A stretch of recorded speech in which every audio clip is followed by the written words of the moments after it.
Welcome to Not That Girl Anymore, part of the Liminal Network. I'm your host, Dawn Bouillon. This is more than a podcast. It's a sisterhood. We're reclaiming our voices, our worth, and our lives. One story, one truth, one brave step at a time. Hey, friends. Welcome back to Not That Girl Anymore. I'm your host, Dawn Bouillon, trauma therapist and coach, and the founder here of Embrace Your Brave. And last week, I had an amazing conversation with Melissa Bowen about authenticity, about becoming ourselves and healing, and what it means to live from a place of truth instead of performance. And if you guys didn't get to hear that, I really encourage you to go back and listen. And, after we finished that recording, I just kept thinking about something. Authenticity sounds beautiful, and it is. It sounds freeing, it sounds empowering. But for many people, authenticity actually feels terrifying because authenticity almost always asks something from us. It asks us to stop pretending, to stop shape-shifting, to stop abandoning ourselves in order to stay connected and accepted and needed and chosen and safe or loved. And eventually, authenticity brings us face to face with boundaries. And honestly, I think this is one of the hardest things women ever learn, and one of the most important things for women to ever learn. It's the game changer. Because many women were taught how to be loved through self-abandonment. We learned be nice, be good, be agreeable, don't disappoint people, don't upset people, don't be too emotional, don't be too much, don't need too much, keep the peace, make everybody comfortable. And somewhere along the way, women lost themselves. And not because we're weak, but because we adapt to survive. I say this all the time in therapy. For many women, being authentic was not rewarded. Adapting to the situation was. And I think that lands really deeply for people because so many women learned very early on that being fully themselves cost them connection. Maybe, maybe you grew up in a home where expressing emotions wasn't safe, or maybe love felt conditional. Maybe you had a narcissistic parent or partner or family system. Or maybe you grew up in high control religion where questioning things felt dangerous. Or maybe you learned that your role was to serve everyone else while disappearing yourself. And so your nervous system adapted. And you learned, okay, how do I stay safe here? How do I avoid rejection? How do I avoid conflict? How do I keep people happy? How do I stay loved? And honestly, many women became incredible at this. I mean, some women became so good at reading the room, anticipating everyone's needs, managing everyone's emotions, over functioning, caretaking, preventing all conflict, that they completely disconnected from themselves in the process. And the heartbreaking part of that is the world often praises women for this. We praise women for overgiving. We praise women for sacrificing themselves, for tolerating mistreatment, for never resting, for being everything to everyone, for staying quiet, for enduring whatever it is, for carrying impossible emotional loads without collapsing. And sometimes what gets labeled as being a good woman is actually chronic self-abandonment. And that's why authenticity can feel so emotionally disruptive. Because authenticity actually asks, what do you feel? What do you need? What do you want? What hurts you? What matters to you? And for women who spent their lives organized around other people, those questions can feel almost disorienting. Sometimes women sit on my couch and genuinely don't know. They don't know the answer to any of those questions. And not because they're broken, but because they were they were trained out of themselves. And boundaries are deeply connected to this because boundaries are what protect authenticity. Without boundaries, authenticity collapses.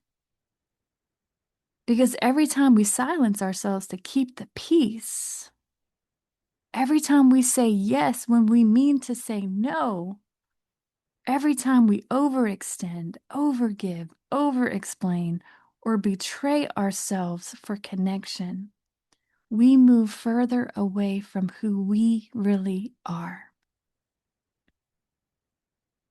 And I think people misunderstand boundaries all the time because boundaries are not cruelty. They're not punishment. They're not walls. They're not rejection. Boundaries are just honesty. They're clarity. They're self-respect. They communicate, this hurts me. This is no longer working for me. This is no longer okay for me. I need rest. I need space. I deserve respect too. I can't carry this anymore. I matter too. And honestly, for many women, that feels radical because so many women were taught they exist to absorb pain, not interrupt it. And here's another thing I really want people to understand. Boundaries don't always feel empowering at first. Sometimes boundaries feel terrifying. Sometimes your body shakes after setting a boundary. And sometimes you feel guilty for days. And sometimes you panic after you disappoint someone. And sometimes you just want to take it back immediately. And it's not because the boundary was wrong, but it's because your nervous system learned that safety came from keeping other people comfortable. And that's trauma. And that's conditioning. And that's survival. And this is where I think understanding the nervous system matters so much, especially for women who learned fawning. Fawning is a trauma response where we survive through pleasing people, through appeasing, through accommodating, through overfunctioning, through caretaking and shape shifting. It's basically, if I keep everyone happy, then maybe I'll stay safe. And many women don't even realize they're doing it because it became their personality. But underneath, it's often just fear. It's fear of rejection. It's fear of conflict, fear of abandonment, fear of being misunderstood, fear of being bad, fear of losing love. And honestly, Boundaries expose relationships because healthy people may not always love your boundaries, but they can respect them. Manipulative people often punish your boundaries. And that matters because some relationships only function when one person has no needs. Some relationships are built around your silence or your compliance or you overfunctioning or your emotional labor and your inability to say no. And when women begin healing, relationships oftentimes shift. And sometimes friendships change. And sometimes marriages change. And sometimes family dynamics change. And religious communities change because authenticity disrupts systems that benefited from your self-abandonment. And grieving that is real. I think sometimes women judge themselves for grieving relationships after they start healing. But of course, there's grief. You're grieving the relationship, you're grieving the hope, the fantasy, the version of yourself who worked so hard to be loved, the years spent abandoning yourself just to stay connected. And that grief deserves compassion. And I also want to say this because I think it's important. Authenticity doesn't mean becoming hard. Healing isn't becoming cold. Boundaries are not about becoming selfish or uncaring. Actually, healthy boundaries often make love safer, clearer, cleaner, more honest, more sustainable. Authenticity is not aggression, it's congruence. It's when your inner world and outer world begin matching again. When you stop performing versions of yourself just to survive. And honestly, I think so many women are exhausted from performing fine, or performing strength, or performing happiness, or perfection, or okayness, while secretly drowning underneath it all. And eventually, the body starts speaking through anxiety. Remember, anxiety is just an alarm in your body that's trying to alert you to something that needs care and attention. It's a wounded part of you that's saying, hey, what about me? Do you care about me? And the body starts speaking through anxiety and burnout and resentment. When we keep saying yes, when we mean to say no, we're going to have resentment in our body. Our body's going to say no. Have you ever experienced your body saying no? That's one of those things that happens often with intimacy. You know, it's like you want to be close to someone, but your body's saying, this is not safe. And your body says no and will not function. Numbness, panic, depression, exhaustion. Because your body was never designed to carry the weight of chronic self-betrayal. And yet we've normalized that, especially for women. So healing is about the reconnection It's reconnecting to our voice, to our body, to our feelings, to our truth, to our needs, our limits, our humanity. And I think many women are grieving the little girl who never felt like she was allowed to fully exist. The little girl who learned, don't be difficult, don't cry too much, don't take up too much space, don't need too much, don't disappoint people. Maybe nobody ever taught her, you are allowed to belong to yourself. You are allowed to belong to yourself.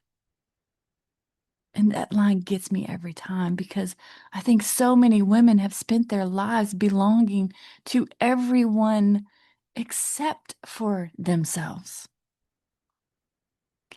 And authenticity is that slow process of coming home to your body, coming home to your truth, coming home to your voice, coming home to your humanity, coming home to yourself.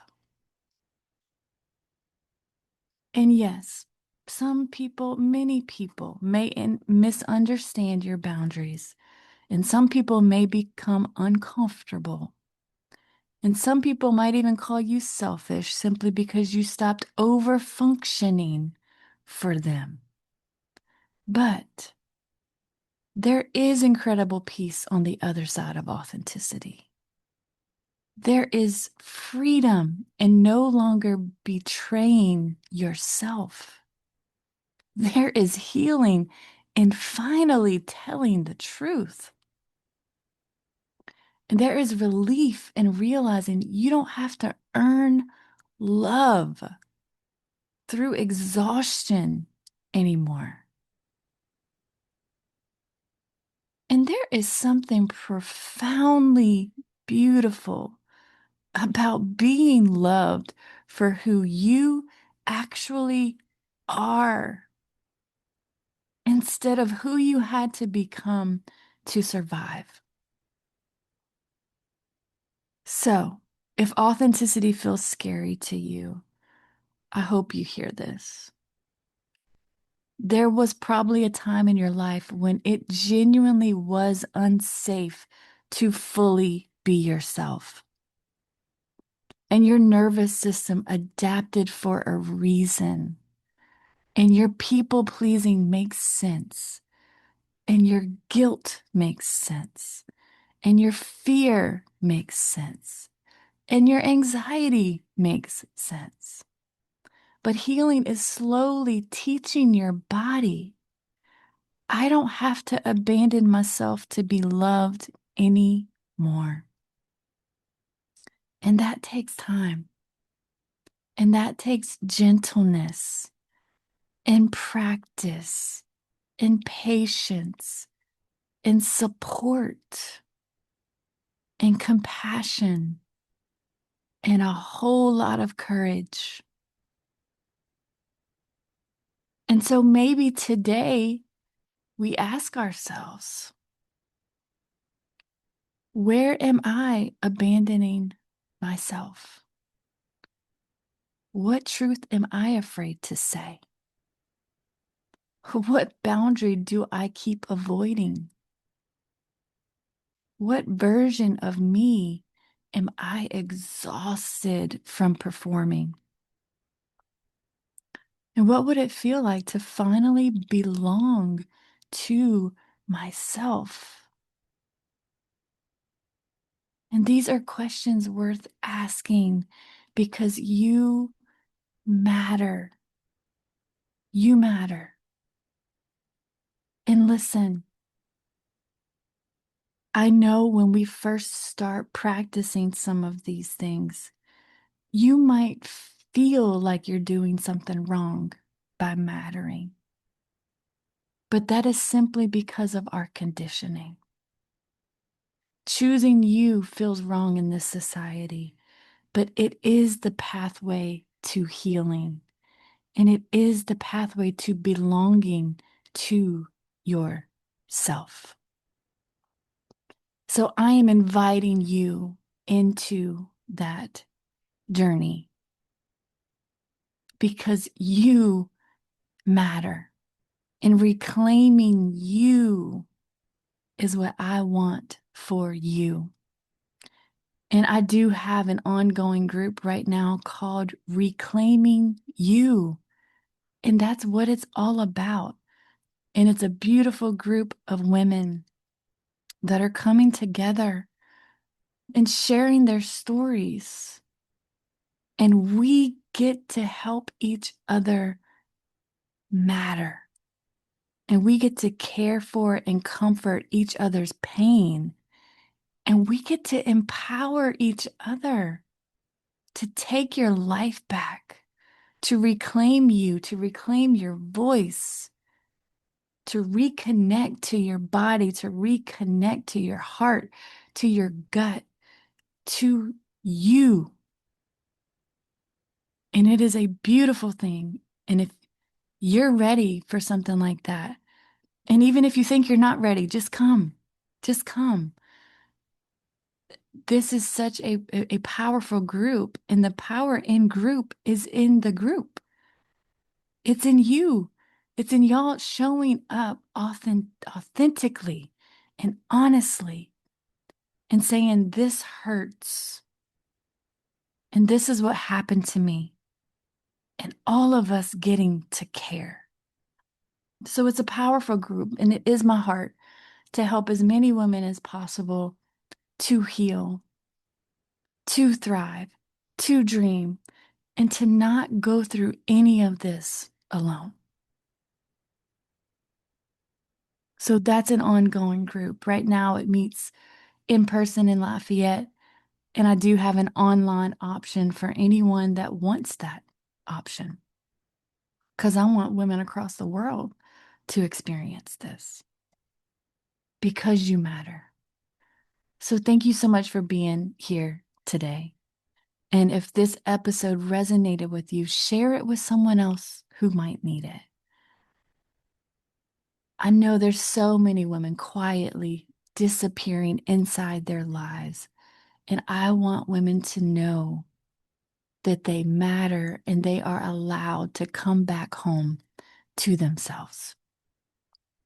So remember, you matter, your feelings matter, your voice matters, your needs matter, your story matters, and you're not that girl anymore. Hey, friend, just a quick note. I am a licensed therapist, but this podcast isn't therapy. It's not meant to diagnose or treat anything. It's here to offer you support, encouragement, and real conversation. If you're struggling, please reach out to a trusted professional. You are not alone, and you are so worthy of healing. Even if your voice shakes, keep using it. Your healing matters. If you're ready to go deeper, you can book a session by clicking the link in the show notes or visiting our website, embraceyourbrave.org, to learn more about our therapy and trauma-informed coaching options. Let's explore how we can walk this journey together. You are not alone. Embrace your brave, sis. You're not that girl anymore.